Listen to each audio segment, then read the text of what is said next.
Boa noite, Tetuína, Karina, Beto.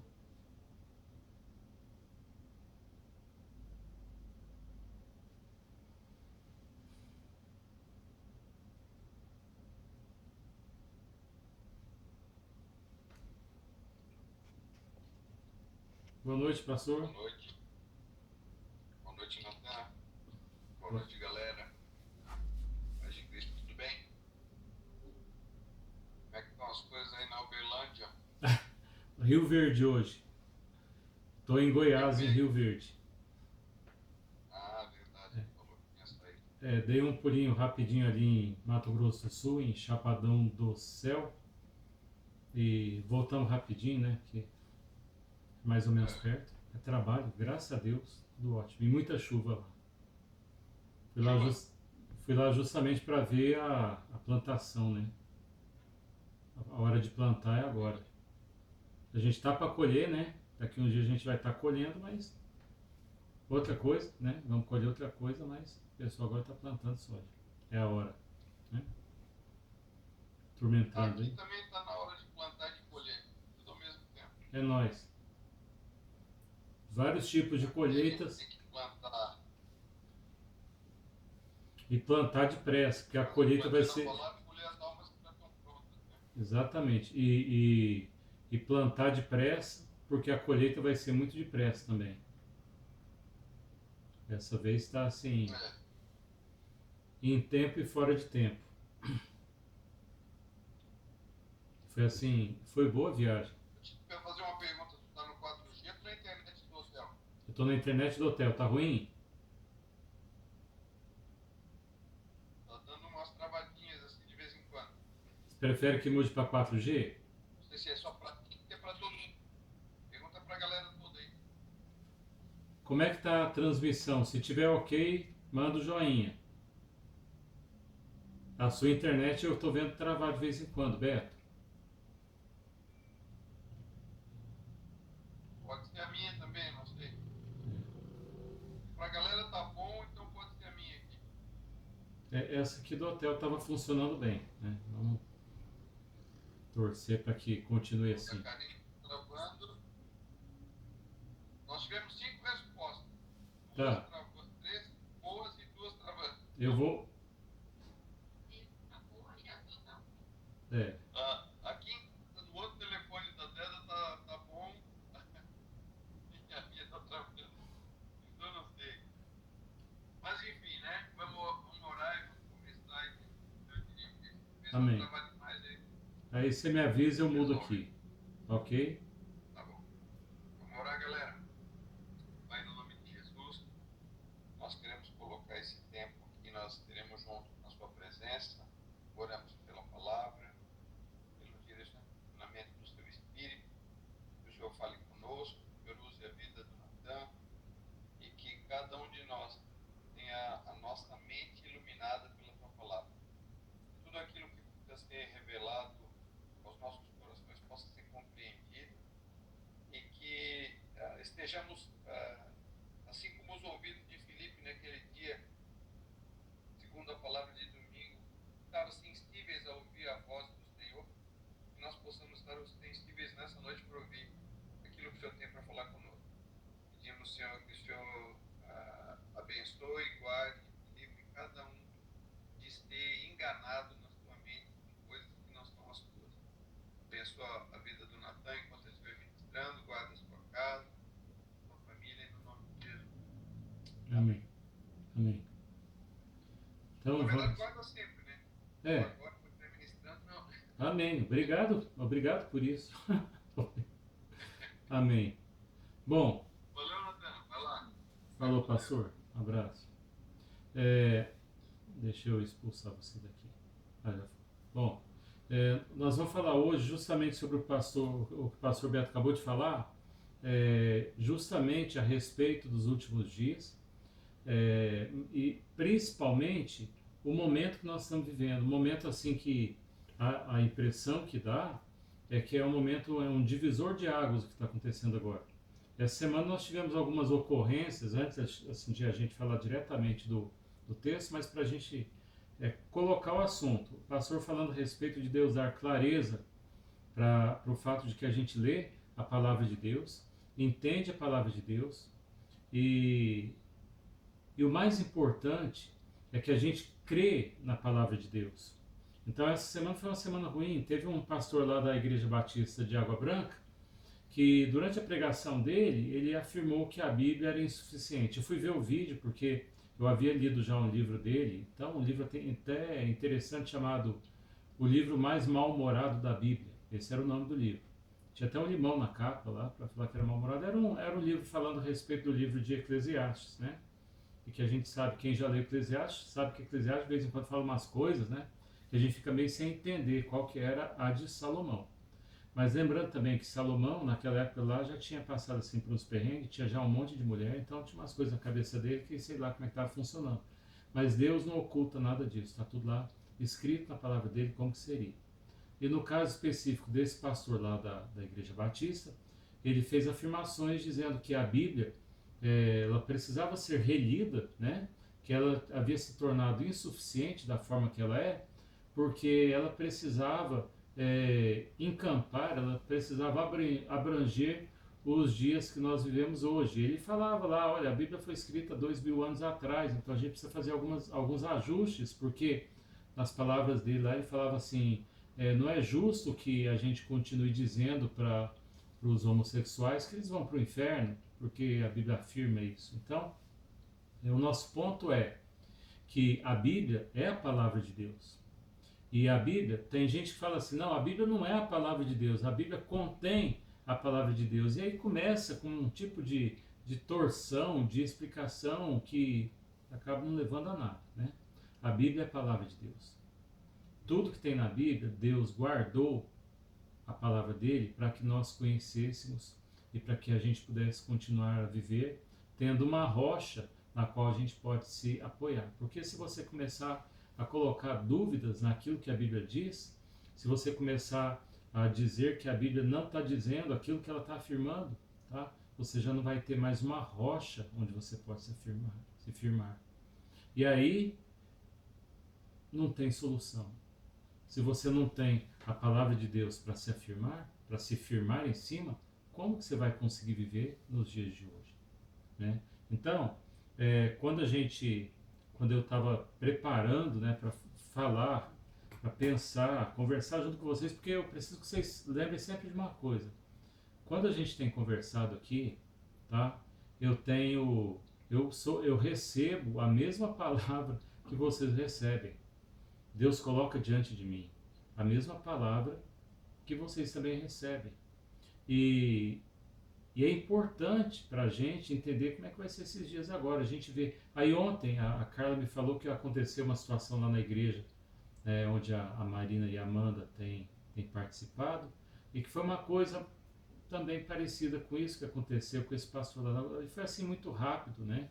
As coisas aconteceram de forma muito rápida. Eu ainda não entendi tudo que aconteceu lá, mas eu sei que foi dessa natureza. E que eu ouvi uma outra pessoa, que não tinha nada a ver, falando que nesses dias Deus já começou a separar o que é joio e o que é trigo, né? E eu digo isso porque isso está acontecendo diante dos nossos olhos. Isso está acontecendo diante dos nossos olhos, então a gente precisa ter essa leitura, né? Porque primeiro são desvios, né? O cara fala, a Bíblia não disse mais ou menos isso, é igual aconteceu lá no Éden, né? Foi isso que Deus disse, né? E depois sim vem o confronto. Não, Deus não disse isso. A verdade é que Deus mentiu e você pode comer do fruto e não vai acontecer nada, né? O crente blá blá, né? Ele vai andar no vale da sombra da morte, né? E não vai acontecer nada. Mas o que a Bíblia fala? A Bíblia fala que a terra vai receber um julgamento. A gente falou já disso, repetiu. E hoje eu quero que você abra lá no livro de Isaías, no capítulo 26, porque tem um texto lá que eu quero assim que você entenda do que nós estamos falando e por que a gente acredita, por que eu acredito que nós não vamos ver nada disso. Nós não vamos passar por tribulação. A gente hoje passa por uma situação, né, de dificuldade, um aperto muito grande, mas isso não é a tribulação, porque a tribulação a qual o livro de Apocalipse se refere é um tempo de punição, e é isso que nós vamos falar hoje. E vamos falar como é que faz para desfalar isso, né? Como é que a pessoa desargumenta falando. Então, lá no livro de Isaías, eu depois quero assim que você leia o livro, ainda que você não entenda, porque eu lendo o livro eu vejo que Isaías está falando de uma montanha de coisas, em cada versículo ele toca num assunto diferente, né? Mas a hora que chega lá no final, uma passagem que é muito conhecida, que é Isaías, no capítulo 26, versículo 20, ele diz o seguinte: Vai, povo meu, entra nos teus quartos e fecha as tuas portas sobre ti, e esconde-te só por um momento até que passe a ira. Aí tem gente dizendo que isso aqui está falando que é para você ficar em casa, que isso é o coronavírus, né? Eu já vi isso em tanto lugar que, assim, difícil, né, da gente, né? Tem gente pensando isso. Porque ele não está lendo o próximo versículo, que é o versículo 21, e que ele diz o seguinte: Porque eis que o Senhor sairá do seu lugar para castigar os moradores da terra por causa da sua iniquidade, e a terra descobrirá o seu sangue, e não encobrirá mais os seus mortos. Então, quando a pessoa distorce um pedacinho, é porque ela tem que tirar de contexto. Ela tira de contexto a palavra. Tá? Então, quando você lê, Isaías está falando a respeito do poder de Deus, está falando a respeito da mão de Deus, e você vai ver assim que é maravilhoso. No anterior ele diz o seguinte, não, no versículo 17, né? Versículo 17 eu quero que você lê, porque se você fez a lição de casa e leu Apocalipse capítulo 12, você vê que ele já começa falando de uma mulher que vai ter filho, dores de parto, ele vai falando esse assunto. Olha a linha do que Isaías diz aqui. A partir do versículo 17.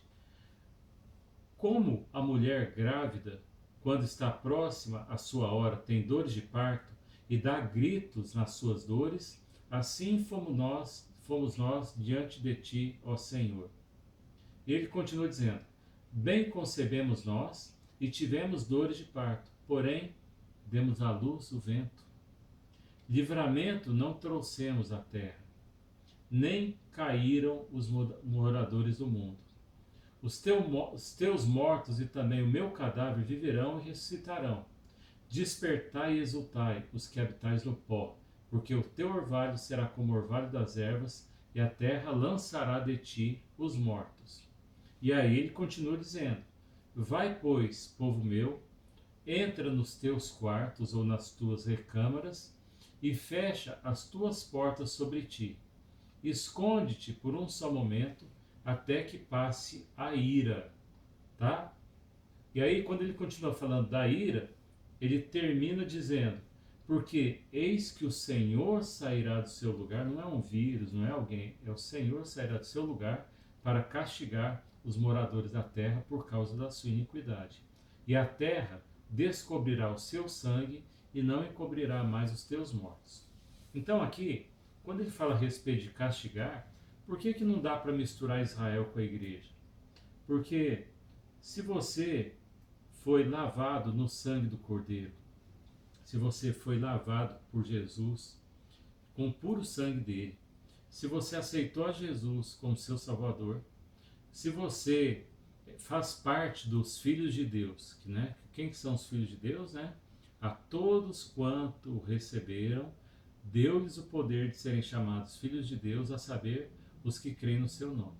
Então, quando qualquer outra pessoa, podendo ser o mais alto chefe, né, na hierarquia de qualquer tipo de igreja, quando ele fala que, olha, todo mundo é filho de Deus, a gente precisa aceitar, né, que existem pessoas que pensam diferente da gente, mas são todos filhos de Deus, a Bíblia não diz isso.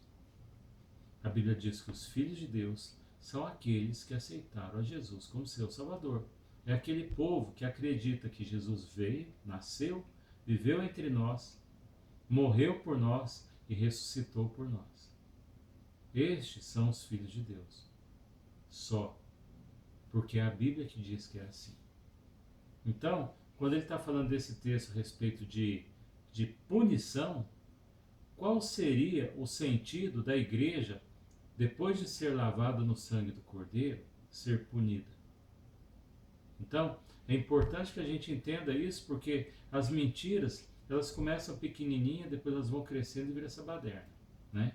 Então, no caso lá do pastor da Igreja Batista da Água Branca, ele já tinha começado por esse caminho, e depois a coisa foi só piorando, piorando, e até ele chegar e falar assim, olha, a Bíblia é insuficiente, a gente precisa dar uma melhorada na Bíblia, porque aquilo que Deus escreveu naquele tempo antigo já não serve mais para a gente hoje. Então, a atenção nossa de crer na fidelidade e na infalibilidade da Bíblia é por causa disso. Imagina se as pessoas podem mudar a seu bel prazer aquilo que está escrito na palavra de Deus. Aí sim, aí é uma bagunça, aí a gente já não sabe mais o que é verdade.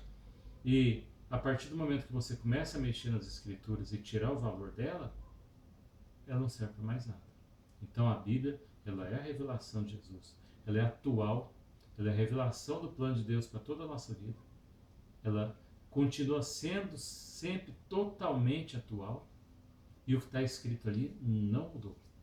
E qualquer um que mexer nisso vai incorrer naquelas pragas que aparece lá, naquela palavra, né, que aparece lá no final de Apocalipse, que fala assim, olha, se alguém aumentar alguma coisa nesse livro, vai ser aumentado para ele as dores que estão escritas aqui. E se alguém tirar alguma coisa desse livro, vai ser tirado dele o acesso à árvore da vida. É isso que está escrito lá. E para a gente ainda fortalecer essa questão da punição, que é a tribulação, se você for olhar lá no livro de Gênesis, no capítulo 19, né, você vai ver lá a história de Ló. É uma história assim, gente, é uma história bastante complexa, né? Mas Ló morava em Sodoma, né, Sodoma e Gomorra, talvez das duas cidades devem ser juntas lá, e ele recebe a visita de 2 anjos, e os anjos falam assim, olha, nós vamos destruir isso aqui, então você vai lá procurar os seus genros, né, as pessoas que vão casar com suas filhas, e avisa para eles que é para cair fora. Então você chama toda a sua família para cair fora, né?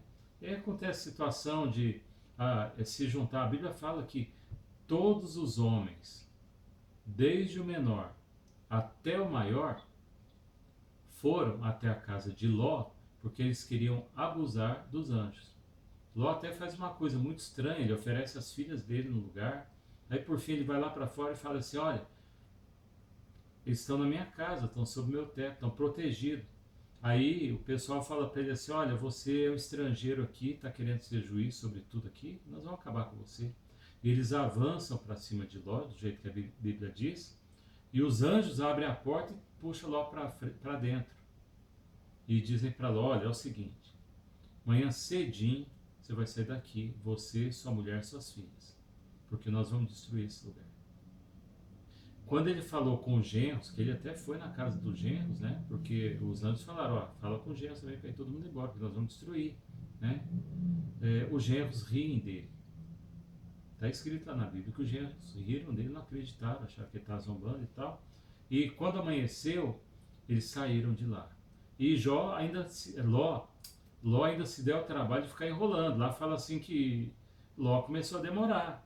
Os anjos simplesmente pegaram Ló, a mulher de Ló, as filhas pela mão e praticamente arrastaram para fora de casa e falaram assim, vão, sai daqui, né? E no caminho ainda a mulher de Ló olhou para trás e virou uma estátua de sal. Então, o que aconteceu?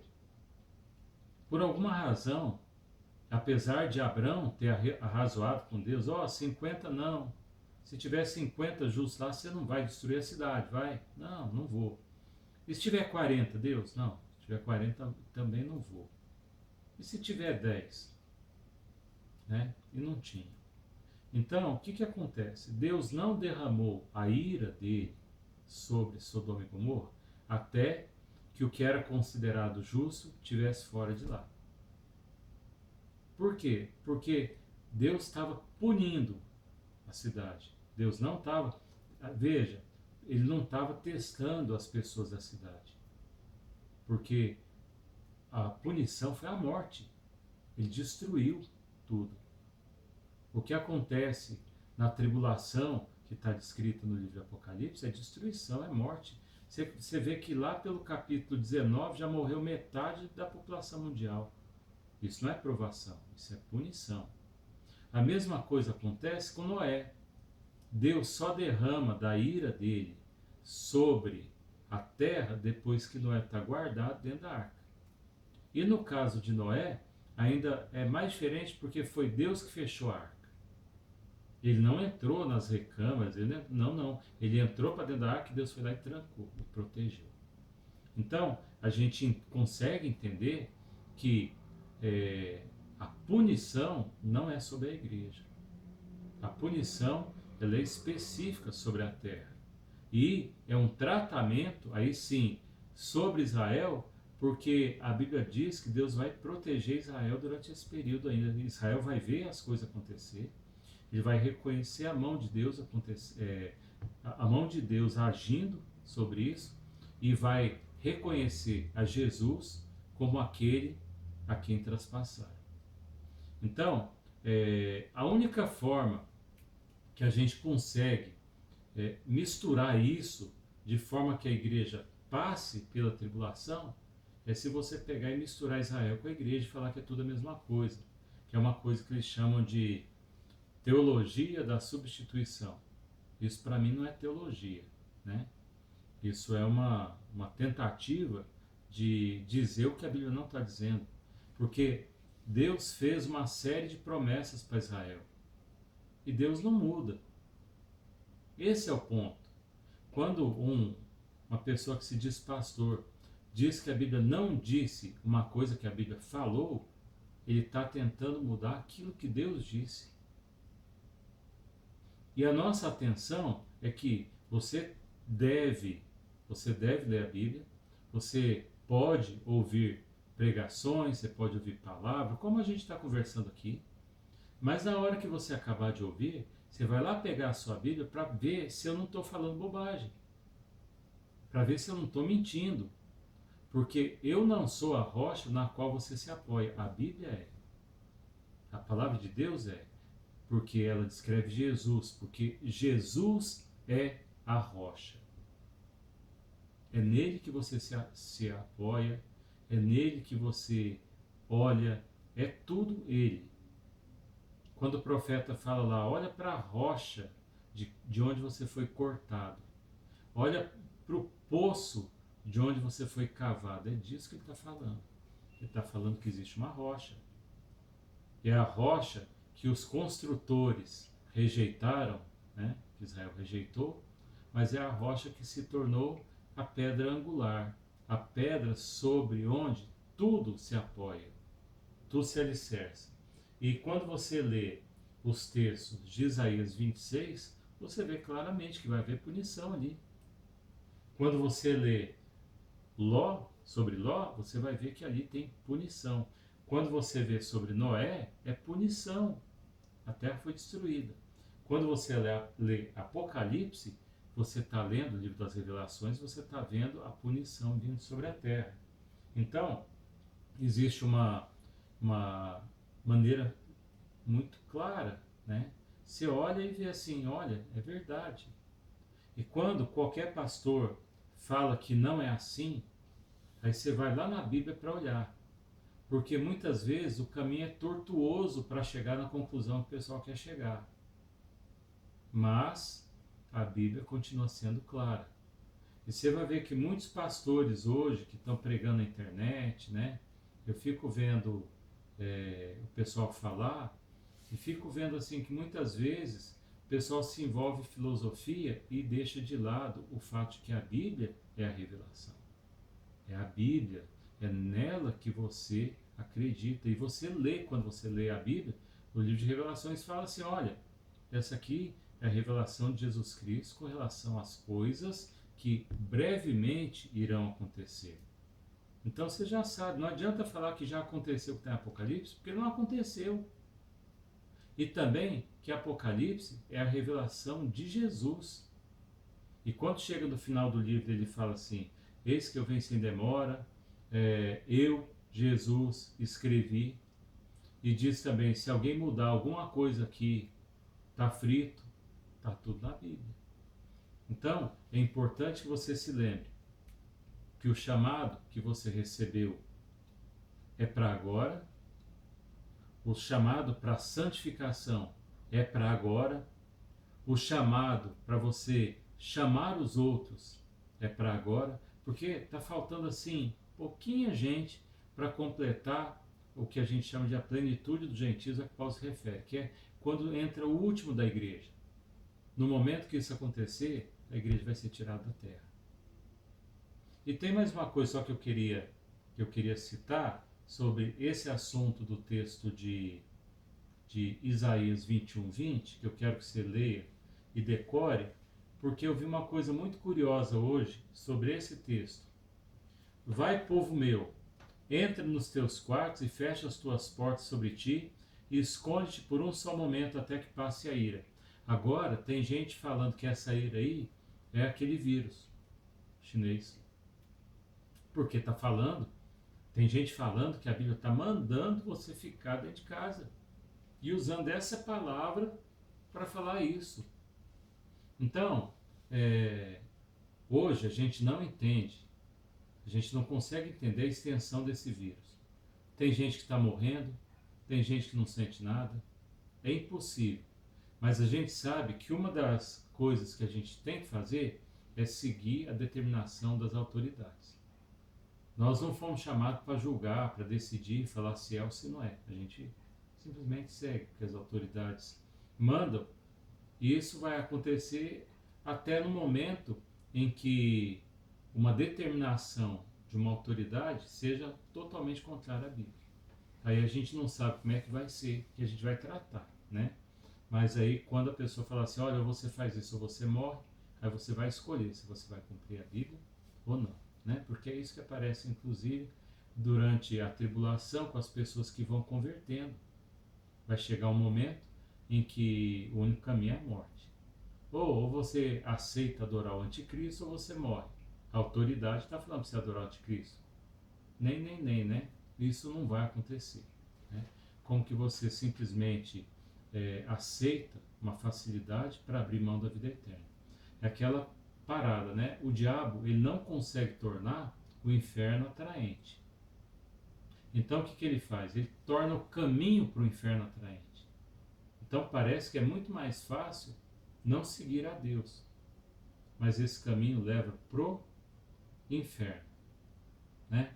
E para a gente fazer mais só umas citações sobre a forma como a Bíblia vai dizendo como as coisas acontecem, se você ler lá em 1 Reis, no capítulo 18, você vai ver a história de Elias lá acontecendo, os profetas de Baal e aquela coisa toda.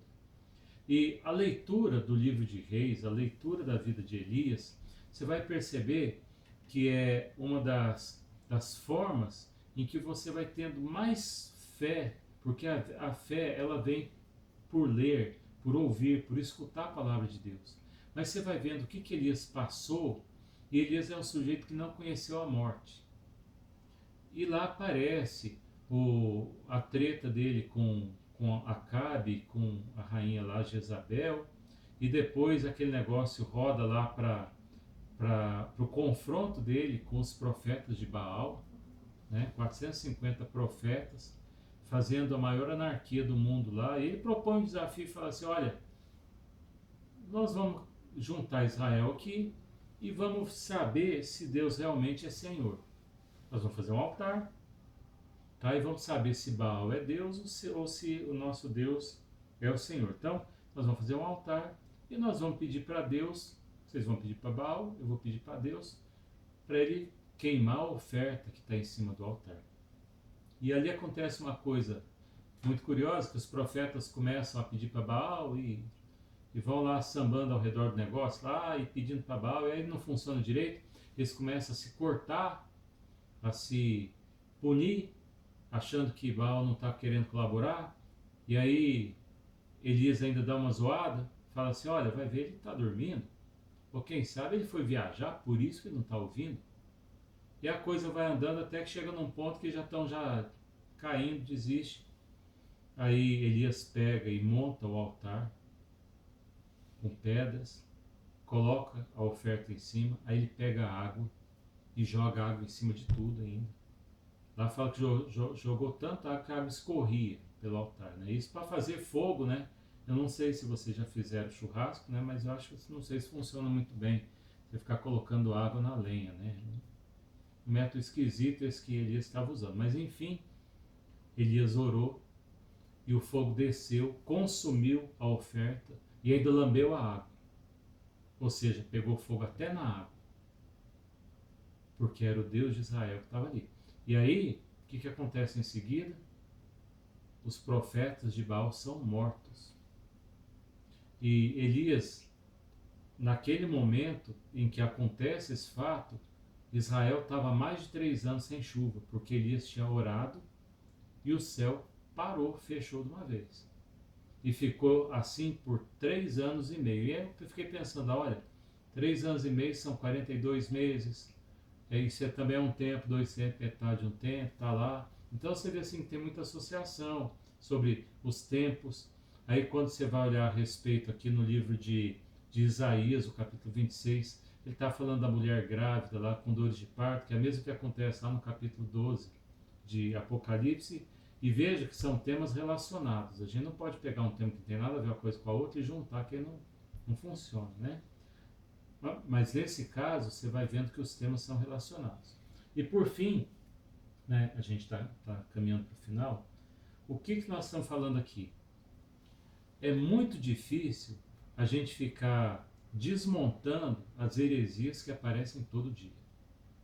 É muito difícil. São filosofias. Teologia não é psicologia. Teologia não é filosofia. Você pegar e juntar os textos para fazer uma ideia na sua cabeça, isso não é teologia. Tá? O entendimento vem da seguinte forma: você lê a palavra de Deus e o Espírito Santo testifica. O Espírito Santo ele abre a sua mente para você falar: nossa, olha só o que está escrito aqui. Sabe? Esse é o nosso momento de entender isso assim com toda clareza. A palavra de Deus, ela é a palavra de Deus. Ela não está sujeita a interpretações, ela não está sujeita a alterações. O que está escrito ali é exatamente o que Deus diz.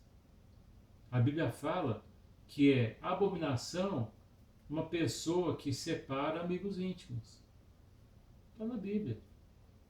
E ele fala mais de uma série de coisas a respeito de relacionamento, né? A respeito de quem é homem, quem é mulher, quem mudou a forma natural das coisas. Está escrito na Bíblia. Não está escrito lá que você vai maltratar as pessoas. Mas você tem sempre que saber com o que você está tratando. Para não aceitar como uma coisa comum ou como uma coisa normal aquilo que Deus disse que não é normal. Então, o que eu queria tratar hoje, né, que eu queria conversar, hoje inclusive eu viajei, eu vim para Rio Verde ontem, né, e fui hoje para um lugar chamado Chapadão do Céu, né, e que lá tem esse nome não é à toa não, é porque lá é muito reto tudo, e o céu de lá é uma coisa tão espetacular que é difícil assim de, não, o nome está certinho, é Chapadão do Céu mesmo, é na divisa com Mato Grosso do Sul. Só que a gente foi também para uma cidade mais na frente que chama Chapadão do Sul, né? Só para fazer confusão. E a mesma coisa. E nessa viagem eu fui com um agrônomo, um agrônomo da Caramuru, que já é um senhor, uma pessoa assim, ele é católico. E a gente foi falando sobre isso. Porque ele foi comentando que no meu trabalho parece que eu estou pregando quando eu estou falando de sustentabilidade, né?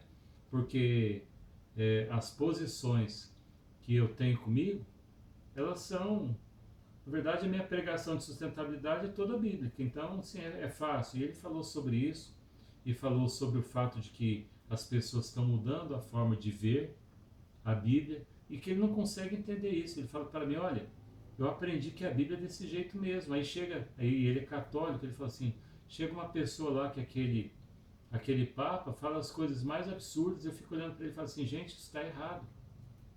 Ele fala assim, porque o mais importante para mim não é a tradição, o mais importante para mim não é as teorias, e o importante para mim não tem nada a ver essa filosofia que tenta mudar aquilo que a Bíblia diz.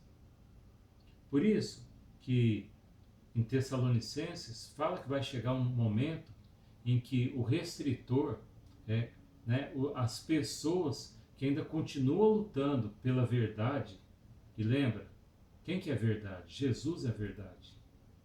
As pessoas que estão lutando pela vida, quem que é a vida? Jesus é a vida. Que estão lutando para que a gente continue no caminho. Qual que é o caminho? Quem é o caminho? Jesus é o caminho. O caminho, a verdade e a vida. O caminho é estreito, o caminho não é fácil, mas é o único caminho que existe.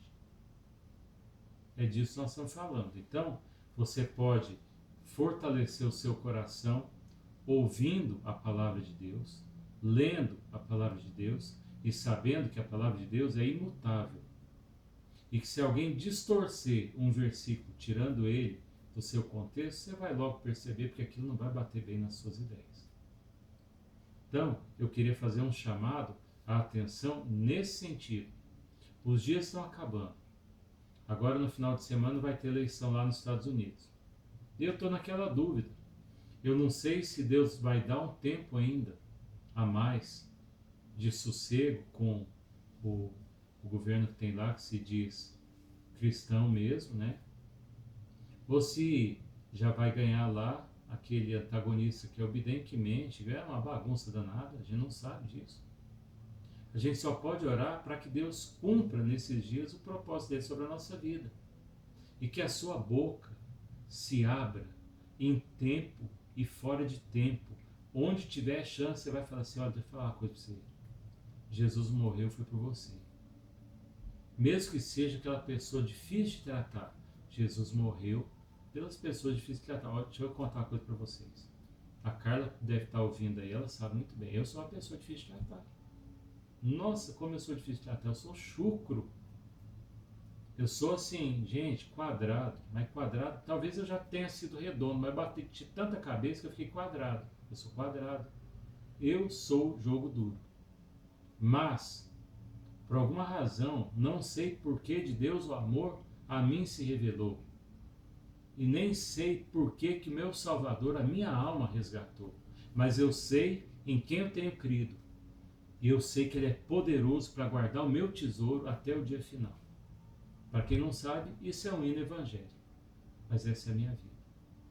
Então, o que eu falo, você vai, à luz da Bíblia, falar assim, ó, Natan falou certo ou Natan falou besteira. Tá? Porque aquilo que eu digo, você tem que julgar. Aquilo que eu digo, você tem que julgar. Quando a Bíblia fala assim, ó, não julgue para não ser julgado, está falando de pessoas. Agora fala que toda a profecia, tudo que é falado, tem que ser julgado à luz das Escrituras. Porque quem vai salvar você não é a pregação. Não. É a verdade bíblica que Jesus revelou a você. É o sangue de Jesus que salva você. Amém? Então assim, eu queria que a gente estivesse orando. De novo, eu queria não ter passado de 40 minutos, mas isso de novo não aconteceu. Eu sinto muito por todo mundo, né?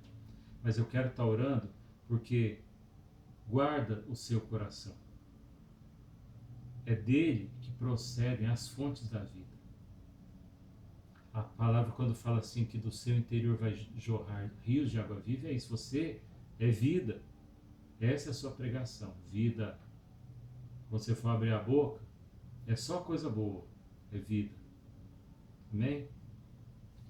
Senhor Deus, nos colocamos de novo na Tua presença.